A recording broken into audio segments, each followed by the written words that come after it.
வணக்கம் நண்பா. TRP latest செய்திகள். காலியாக உள்ள ஆசிரியர் பணியிடங்களை நிரப்புக நடவடிக்கை எடுக்க அஇமுக கட்சியின் தேசிய தலைவர் கு. சத்யநாராயணன் கோரிக்கை.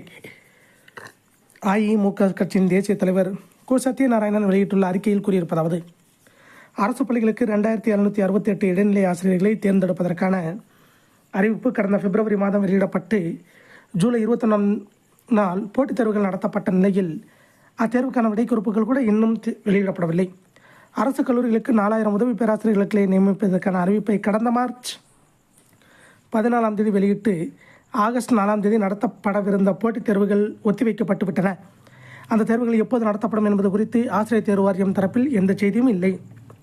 கடந்த மே மாதம் வெளியாக இருந்த முதுநிலை பட்டதாரி ஆசிரியர்கள் நியமனத்திற்கான அறிவிக்கையும், கடந்த ஏப்ரல் மாதம் வெளியாவதாக இருந்த ஆசிரியர் தகுதி தேர்வுக்கான அறிவிக்கையும் செப்டம்பர் மாதம் முடிவு அடையப் போகும் நிலையிலும் வெளியாகவில்லை.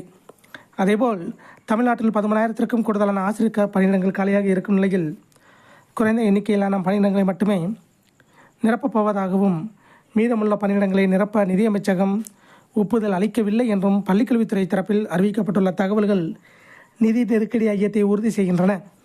காலியாக உள்ள ஆசிரியர் பணியிடங்கள் அனைத்தையும் நிரப்ப தமிழக அரசு நடவடிக்கை எடுக்க வேண்டும்.